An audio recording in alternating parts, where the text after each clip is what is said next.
Welcome to the Homes on Wheels Alliance YouTube channel. The host of this 2022 online rubber tramp rendezvous, otherwise known as the online RTR. I'm Joanne Carlson, the Executive Director of Homes on Wheels Alliance, known by the acronym of HOWA, H-O-W-A. In this video, a Nomad expert will be teaching an RTR class especially made for the online format. But first, let's check out some sweepstakes drawings that will happen on February 2nd. That is, on the date of 2/2/22 at 2 p.m. Pacific Time on the Cheap RV Living YouTube channel. We have 3 sweepstakes. One is for Bob's van. Another is for a Bluetti AC 200 Max portable power station with external battery and a 200-watt solar panel. And the third sweepstakes is for an ACO Power Lion cooler with an internal battery and 70 watts of solar. Information to get tickets and all of the official rules are found at howa.rallyup.com. That's HOWA.RALLYUP.com. This is a sweepstakes, so no donation is necessary. The last day to get tickets is January 26th. 2022, so get them now. As you watch this class, please consider donating to support the Rubber Tramp Rendezvous.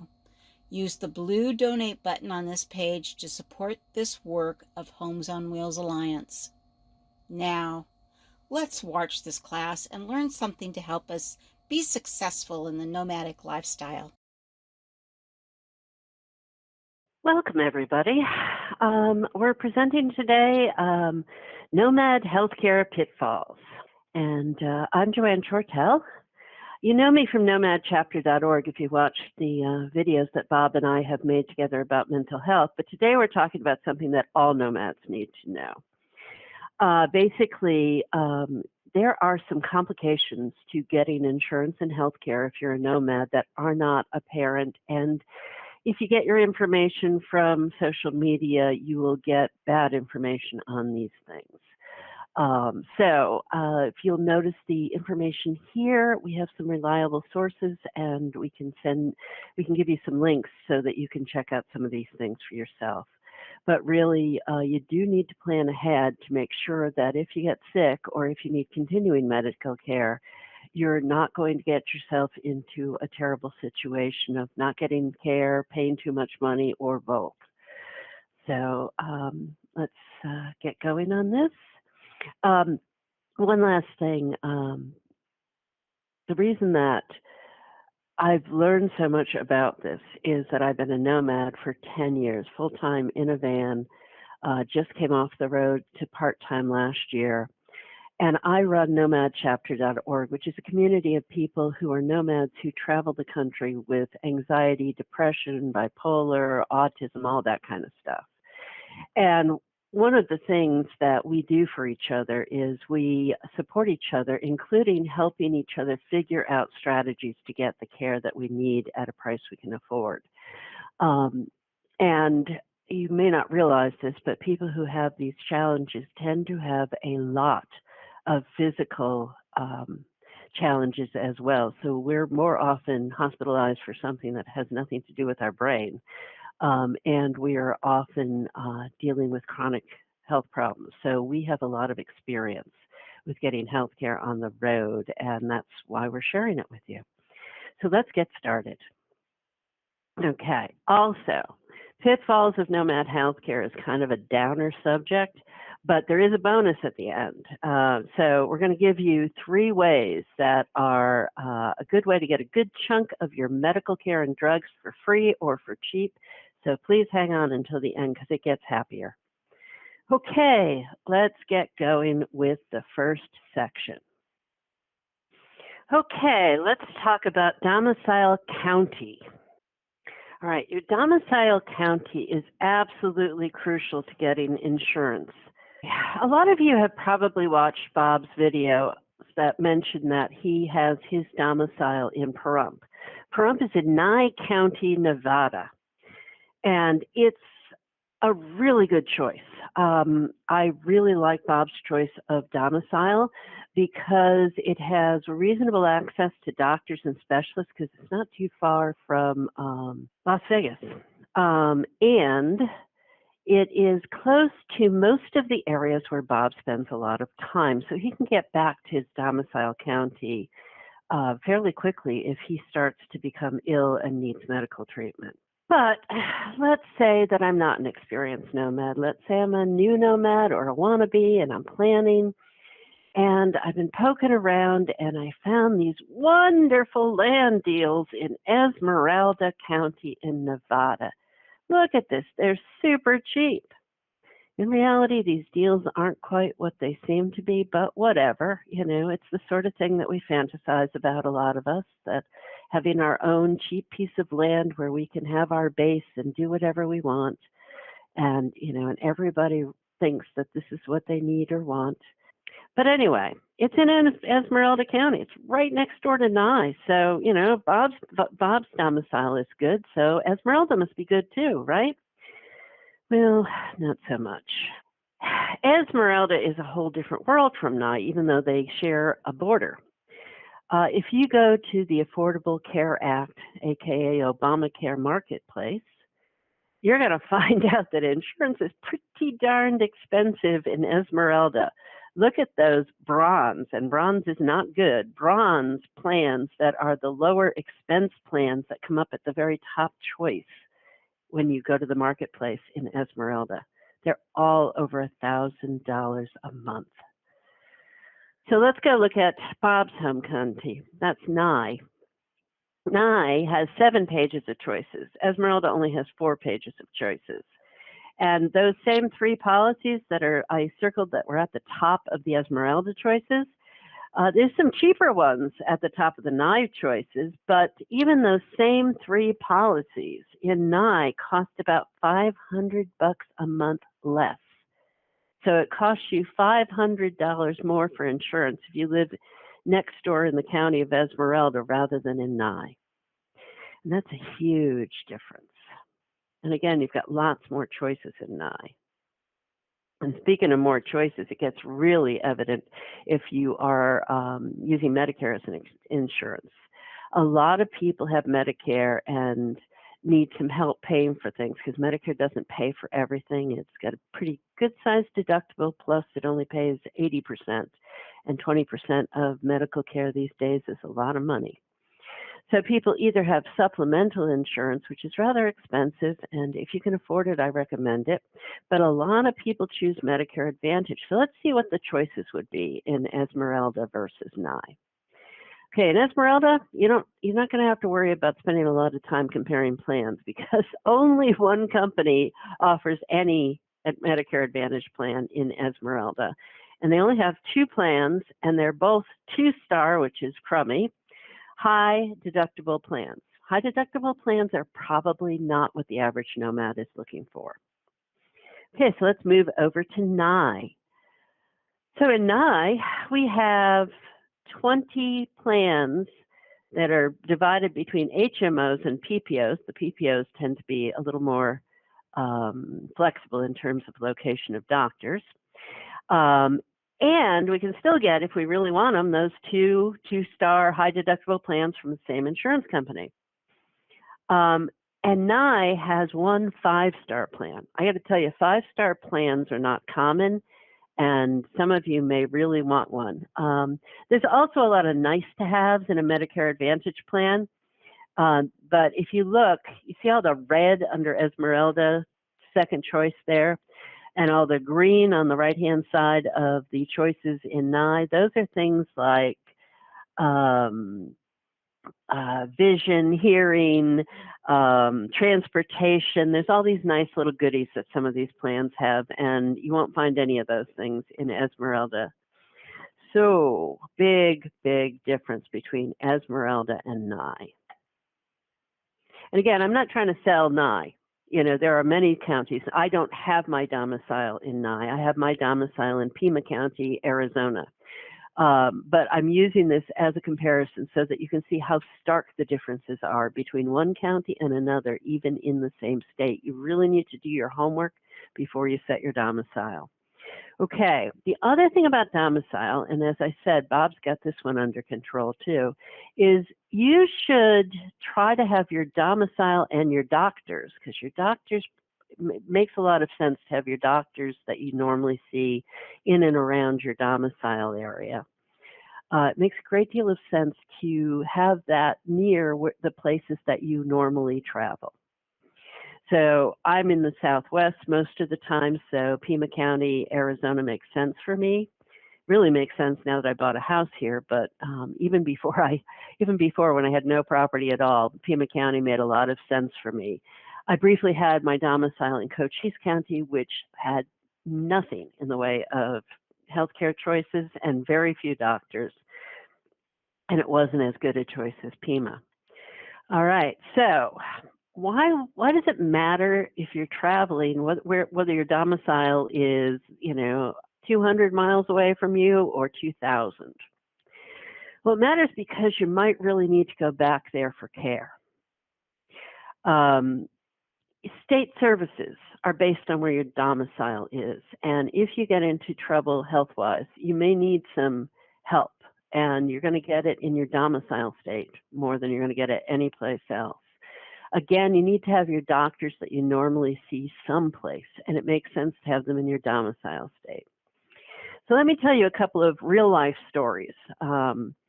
Mary, and Mary's a real person. She's a member of the Nomad chapter.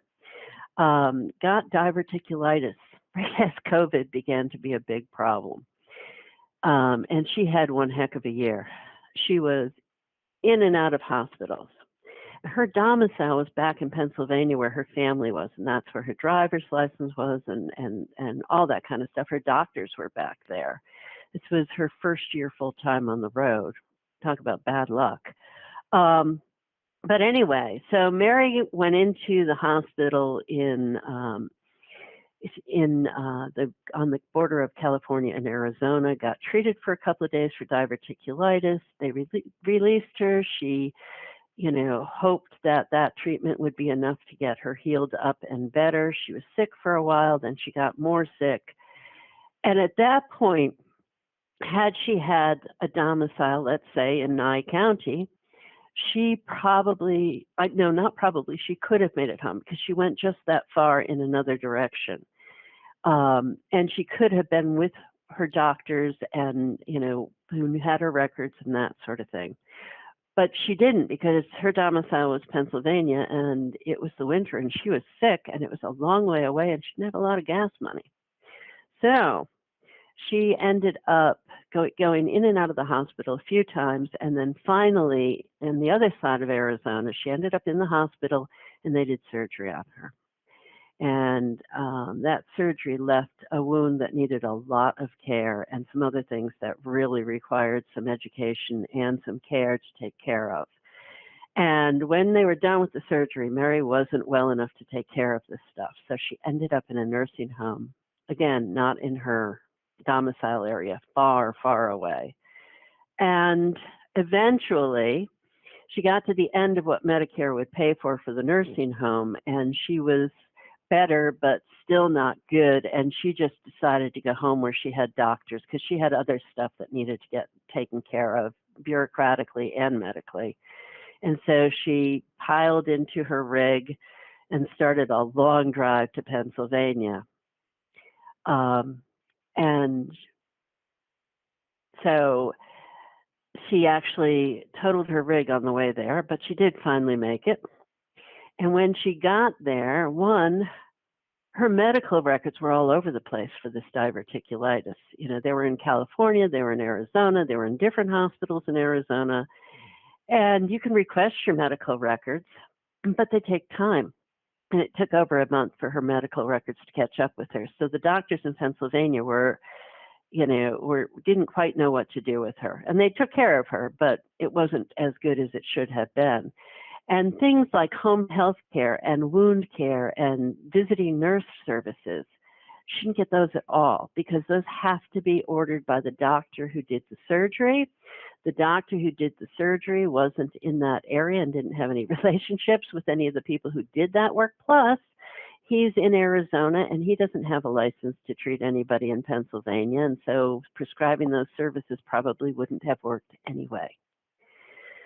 And Mary's fine, and she's back out here on the road, and everything's okay. And she had lots of friends in the Nomad chapter that helped keep her spirits up and helped her get through those hospitalizations. But it could have been easier had her domicile been closer. Then there's Joe's story. Joe has Medicaid in Oregon, and Joe got sepsis in Nevada. And sepsis is an infection of your blood that goes all over your body, and it can be seriously deadly. You can easily die of sepsis. And so when Joe went into an emergency department in a hospital in Nevada, there was no question that they were going to treat him, even though the Medicaid that he had in Oregon was of absolutely no use in Nevada. It was not, it could only be used in Oregon. And so they treated Joe for the emergency, the sepsis itself, and they took good care of Joe. They did a good job. But when they released Joe, because they do release you as soon as you are stable, where you're not an emergency anymore, and they had put a drainage tube in Joe's kidney that came out of his back. And that drainage tube was very uncomfortable. It required care. It was hard to reach. And it sure as heck was not easy to drive with the tube sticking out of Joe's back into the driver's seat. You can imagine driving from Nevada to Oregon to get that done. Now, again, Oregon isn't that far from Nevada, and, with sepsis, Joe didn't get a lot of warning that he needed to head back to Oregon. But imagine if poor Joe had a domicile in South Dakota. That would have been a heck of a drive in the winter with that tube sticking out of his back. Or if he'd had a domicile in Connecticut, like if he had family back there. You really want to think about these things because a long drive when you're sick, or worse, you're not capable of driving and you have to find other transportation for you and your rig, is a big problem. So if you can put your domicile where you're likely to be spending most of your traveling time, or near where you're likely to be spending most of your travel time, it's a big advantage. All right, so next thing that is up is telehealth across state lines. Okay, telehealth. The most important thing you need to know is your doctor isn't going to risk losing their license, nor should they. Doctors are licensed by the state, and you can have, as a doctor, you can be licensed in more than one state, so you can have multiple licenses. But most doctors are only licensed in one state. Some are licensed in 2 or 3. There's nobody that I know of who's licensed to practice in all 50 states. Back in the day, doctors are one of the oldest licensed professions. Licensing of doctors by the states started before there was a United States. It was in the 1700s sometime. That used to be fine. In fact, it was pretty much fine 10 years ago. 10 years ago when I went on the road, telehealth was not a thing, mostly because no insurance company would pay for it, including Medicare. But also, we didn't really have the bandwidth available in many places to do telehealth with video.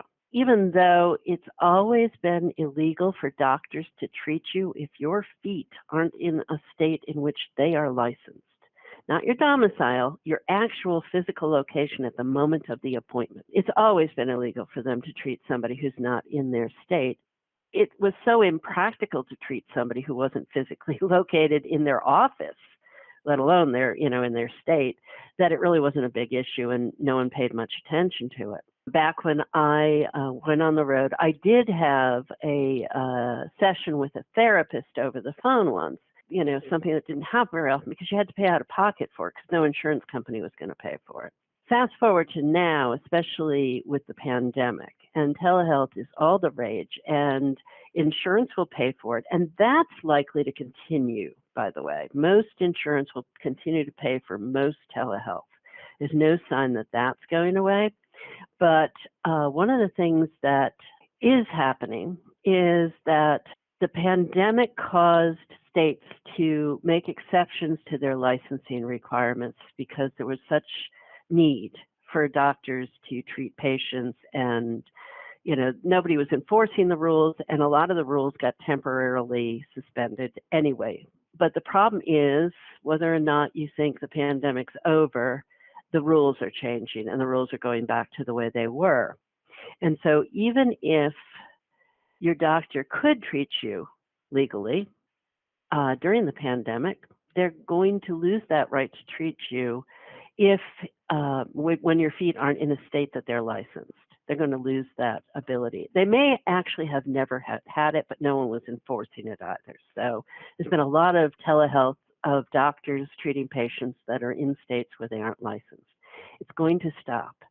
Not only is it going to stop because the pandemic regulations are going away, but also because telehealth has now become a capitalist big business opportunity. I don't know how many of you are aware, but you can get all kinds of Viagra type meds through telehealth with these specialized telehealth docs that you just call this number and they'll give you a cursory pretend exam over the phone and they'll prescribe for you and you can get your Viagra.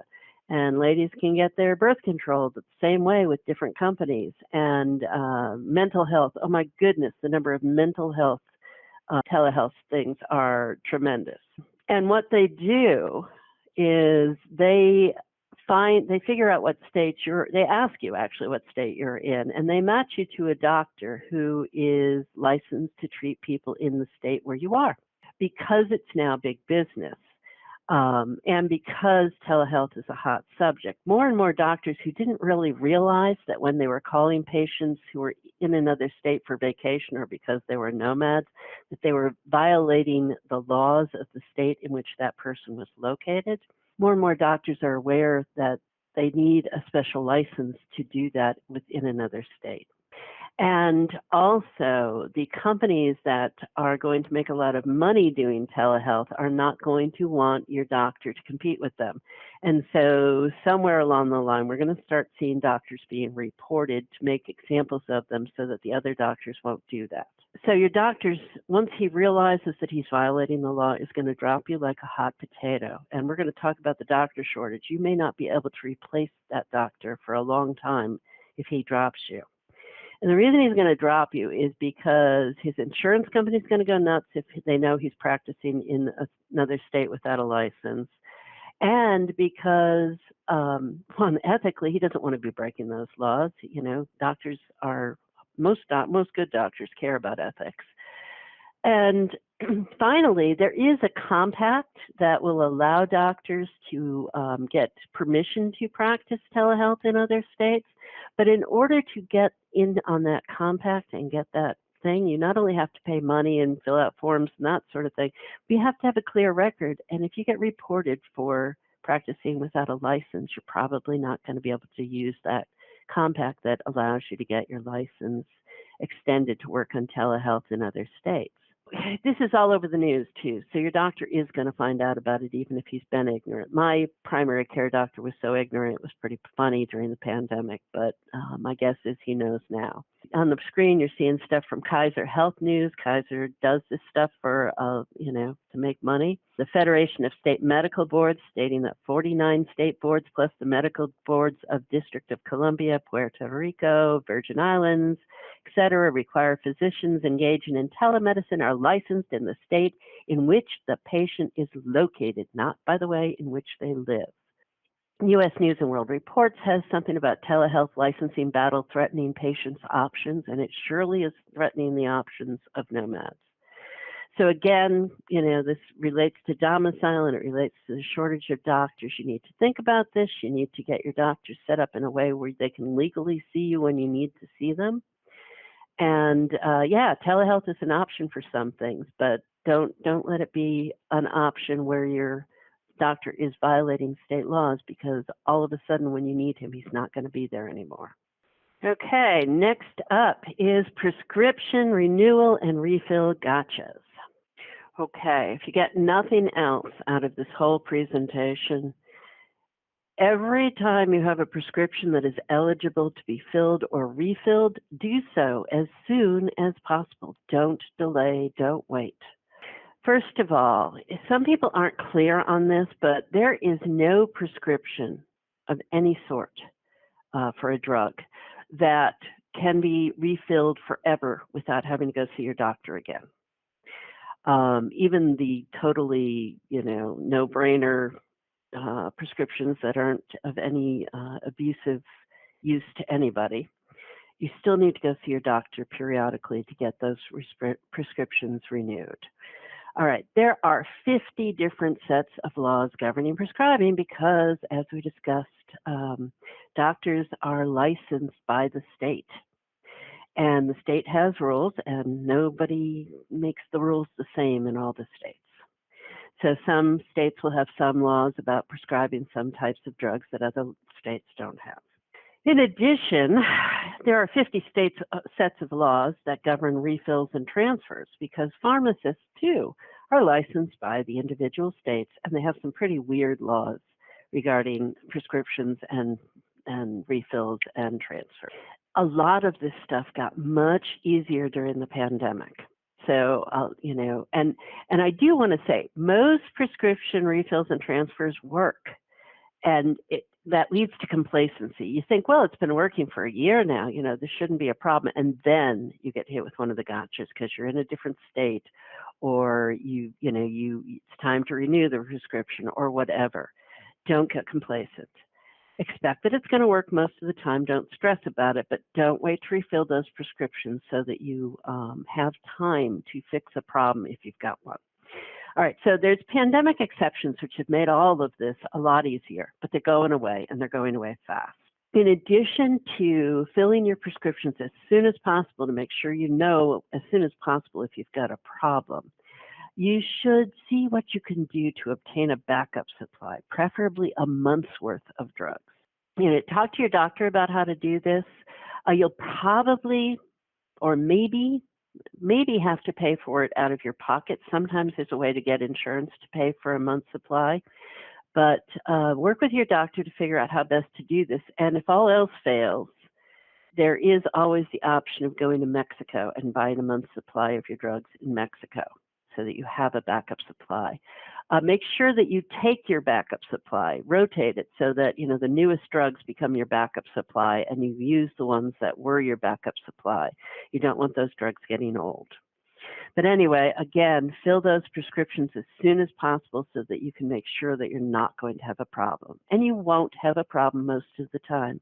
So, this is not an all the time problem, but it is a big problem when it hits. Okay, next thing up is talking about the doctor shortage. There is a huge doctor shortage. And even 10 years ago, there was a shortage of certain specialists. And the wait lists for things like psychiatrists and certain other specialists were months long. That shortage has not gotten any better at all. In fact, the pandemic has made it even worse because doctors have stepped away from practicing. A lot of doctors have gone from a more general practice into some sort of specialized thing, like, for example, the psychiatrists. We lost one of our best psychiatrists in Connecticut to running a ketamine clinic, which is fine. Now people can get ketamine from her, but they're not getting general psychiatry services. And there weren't enough of those to go around before. The shortage is far worse in rural areas. I can't tell you how bad the shortage can be in rural areas. Have been waiting to hear back from my local rural health clinic, but even the lowest level therapist, I called in to get on their waiting list in April or May of 2021, and we're recording this in January of 2022, and I've heard nothing. And it's not limited to mental health. That just happens to be the personal example I can give you. In addition to setting up your domicile in some place where there are doctors, not Esmeralda, for example, you need to become their patient. So, like, if you have heart problems, if you have a history of skin cancer, You're going to want to find a cardiologist. You're going to want to find a dermatologist and become a patient as soon as possible because you want to get through that wait list period before you need them. In addition, you may find out there are no dermatologists in the area that you've chosen, and that's a problem, and you need time to figure out what to do about that problem. There are plenty of solutions. It's not the end of the world, but you need to know that that's a problem so you can take care of it, again, before you need the dermatologist.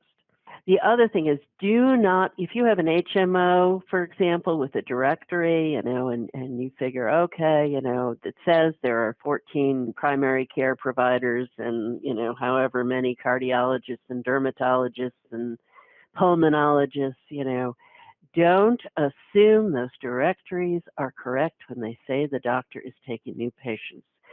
Insurance companies all over the country are being sued for ghost directories. These are directories that have physicians who are retired, who are not taking patients because they're not practicing anymore, physicians whose practices are full, but they're listed in the directory as still taking new patients. They deliberately have made errors in updating their directories. And in some cases, obviously, a person who was accepting new patients at the time the directory was published has filled their practice and now they're not accepting new patients. So you need to line this stuff up as much as you can ahead of time. Now, clearly, if you've never had a heart problem and you suddenly have a heart attack and you're going to need a cardiologist, you can't line it up months ahead. You need a cardiologist. And, but don't set yourself up for failure by not lining up the doctors that you need to have, that you need to have ahead of time. Because, again, being a sick nomad and trying to deal with the complexities of getting care and possibly getting back to a domicile area to get care are bad enough. You don't need to fight the doctor shortage problems and the insurance problems any more than it is absolutely necessary. Okay, next up, emergency room care. Okay, there's a federal law, which most people have heard of or know about sort of, but they often don't know the details. Okay, here's how it works. Federal law, EMTALA, requires evaluation and treatment of emergency conditions in the emergency department of nearly all non-VA, non-military hospitals, regardless of your ability to pay. There are a very, very tiny number of private hospitals that do not accept Medicare who can get away with not doing this, but almost every hospital that you come across with an emergency department is covered by this law. Okay, when you present at any emergency department, they cannot ask you for payment up front, but you will, and people don't understand this. They think they're getting free treatment a lot of the time. The fact of the matter is you're going to be billed for the full amount of the emergency department care, and it's not insignificant, and it can be a problem having that debt around your neck at times. The other thing that people don't necessarily realize is they're not going to treat you till you're well. They're going to treat you until you're not an emergency anymore. Remember that case of the person who had the kidney drain in their back and didn't get it removed when they were, in Nevada where it was put in because they didn't have any insurance and they'd have had to pay a doctor to take it out. So they had to go back to where they had insurance that would work for them to get that drain taken out of their back because they were no longer an emergency. Same thing works when you have no insurance. You're dying of cancer. You go in because it's lung cancer and you can't breathe and you're turning blue and they're going to treat you. But they're probably not going to, if they give you anything to actually treat the cancer as opposed to the breathing problem, it's going to be just enough to get you back to where you can breathe again. It's not going to be the treatment you need to recover from that cancer. They have to evaluate you, even if they're pretty sure it's not an emergency. So by the time they evaluate you and, they might write you a prescription for strep throat or something like that out of the kindness of their hearts. But they're not going to give you the meds for that. That's not an emergency. They're not obligated to treat you if it's not actually an emergency. So be aware of those limitations. However, do not hesitate to walk into an emergency room if you need treatment for an emergency, whether or not you can pay. It doesn't matter. Go to the emergency room. They have to treat you, and they will. And they often will do it in a fairly pleasant way, and they'll, then you'll deal with the bill after that. Okay, now for some good news. Okay, here's your bonus that I promised you. We've been talking about stuff that can go wrong, and I hope that you didn't get the impression that things are hopeless or, too hard to manage. They aren't. But if you do a good job of planning, you're going to save yourself some grief later on. But let's talk about some things that work without a lot of planning. Mobile-free clinics kind of require a little bit of planning because they only work for you if your schedule matches theirs. You have to be where they are. You've all seen Sue Ann talk about volunteer. She volunteers for one of these. In fact, it's the one that we're going to use in the example in the following slide. The other thing is people don't realize there are 1,400 rural healthcare centers across the United States. Obviously not so much in the cities, although you'll see some of them are in the Phoenix area. But those clinics turn no one away. You can be completely indigent, and they will treat you, and they will do a good job for you. It's sliding scale or free, and we're talking mostly primary care here. We're not talking necessarily cancer treatment. It's a really good place to go when you need help and you don't have money or you don't have enough money, and they will help you. The other really cool thing from the Nomad perspective is you can find them in the official government directory by using a map. Put in your location and say, I want to find one within, 150 miles of me. And the last one you've all heard about, but I'm going to give you a little bit more detail with real link back to the Border Patrol and Customs. If you've got some cash, you can get medical treatment and you can get prescriptions in Mexico, and it'll be cheaper. Mobile clinics. The best example is the one that Sue Ann volunteers for, the Remote Area Medical Volunteer Corps. And this is their current schedule as of the other day. It's going to work better for people in the East right now. We have seen them come to the West, but right now they're in the East. That's ramusa.org. We'll have a link down below. Rural health centers. I want you to listen to this one. This is really worth your while. We'll put a link down to this directory. See the directory on the right with the map? That is a search within 100 miles of court sites. See all those little dark blue dots? Those are rural healthcare centers who will treat you on a sliding scale or for free. I actually, my domicile is in Ajo, Arizona. I am a patient at the Desert Sunita Dental at the Desert Sunita Health Center in Ajo. And I have to tell you, I have insurance and I have the ability to pay. This place is much better than my old primary care practice in Tucson. It is airy, it is clean, the doctors are nice, the staff is nice, they brag about the fact that they've never had anybody catch COVID there, and they have good procedures in place to keep people safe. They have a lab, they have a pharmacy, they have x-ray. It's really, really great. I feel so glad to have this resource so near to my domicile.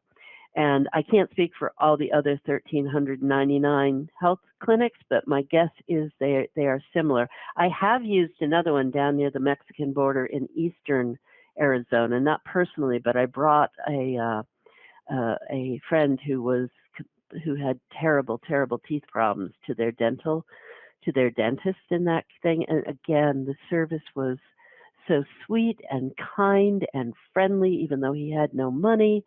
And he had lots of teeth that hadn't been taken care of and needed lots of care. It was just a wonderful experience. So I strongly encourage you to try these places out if you need, basic care. Even if you have insurance, this may be your best bet. Remember we talked about lining doctors up months ahead in a doctor shortage? I had a Nomad tell me the other day they were going to call around and see if they could find a primary care physician to see them for something or the other. And it was like, well, good luck with that, because you're in an area where there probably aren't a lot of primary care physicians who are taking new patients. And, if you're a temporary patient, I don't know that they're going to want to see you. But in a rural healthcare center, they're going to take you. I can't swear that there won't be some wait because I don't know what the situation is in all of them, but Desert Sunita for basic medical care, it has been great. Mental health care, there's been a wait list, real long one. But for basic medical care, it's been wonderful. And one of the great things about the rural health centers, some people, are eligible for huge discounts on like Obamacare, Affordable Care Act policies, or they qualify for Medicaid, but the paperwork is just daunting, and they just can't seem to do it, or they're not sure they qualify, and they really are intimidated by the websites and all that sort of thing. These healthcare centers, these rural health centers, they will figure out if you're eligible, and they will help you do the paperwork. They'll get you insured. It's a wonderful, wonderful resource for nomads, and I highly recommend that you try them out. Bob has a million videos, as do other people, on Algodones, which is probably the easiest place to get care in Mexico. You come in through Arizona. But there's all this contrary information, contradictory information about what you can and can't do and whether or not you need a prescription from a U.S. doctor. So here's from the horse's mouth rules, or at least not the rules, but what they're enforcing. And this comes from a web page on the official CPB, which is the Customs and Border Patrol. Know before you go. And it's prohibited and restricted items. And here's a clip from it. You can read the whole thing, and we'll put the link down below. Basically, if you don't have a prescription for a drug and you want to bring it into the United States, you can bring, again, read all the verbiage here. It can't be cocaine, heroin, LSD, and it can't be pot. Remember, pot is illegal on a federal level still. And these guys are feds. They are federal law enforcement agents, and federal law says it's illegal. So it doesn't matter what state law says when it comes to these people. But you can bring in 50 dosage units. Interpret that how you will, but that's without a prescription. If you have a prescription for that amount, now the prescription's no good in Mexico, but if you happen to have one in your pocket that you can show them, you can bring in more than 50 dosage units. The only thing you can bring in is stuff that's legal in the United States. There are drugs that are not approved by the FDA that are approved in Mexico and in Canada, for that matter. You can't bring those across the border in this way. And you can get more information by going and reading this whole article yourself. But it's important to know that you can get drugs down. You can bring drugs across the border without a prescription, not in large quantities, but you can. And if you have a prescription, you can get more filled. Again, can't emphasize this enough. Customs and Border Patrol are federal law enforcement agents, and federal law says pot is still as illegal as heroin and cocaine. So in Mexico, the rules about prescription drugs are completely different because most things don't require a prescription in Mexico. They have a totally different culture of the relationship between doctors and drugs. They do require prescriptions for a few things. And one of those few things, which you might not guess, is antibiotics.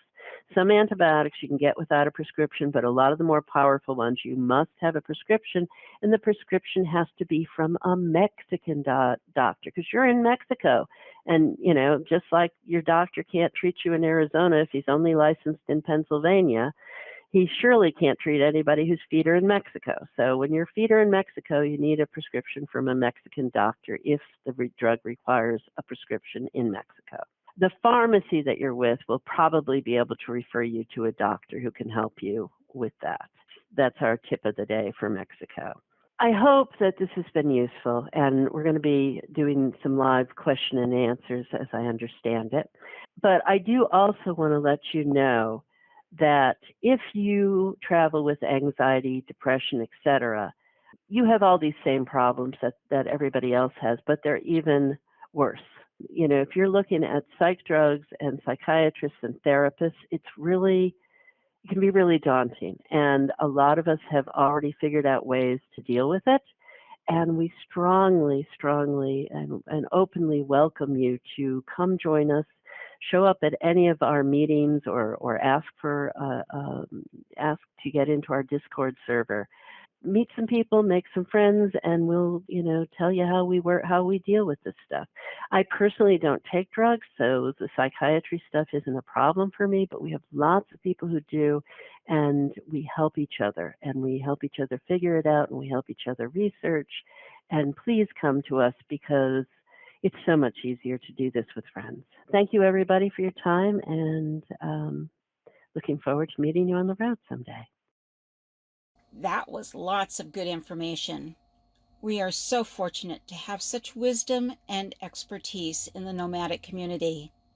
Support the RTRs by clicking on the blue donate button on this YouTube page. 100% of your donation supports HOWA. Finally, get those sweepstakes tickets by January 26, 2022. You could win. No purchase is necessary. Thanks much, and we'll see you down the road.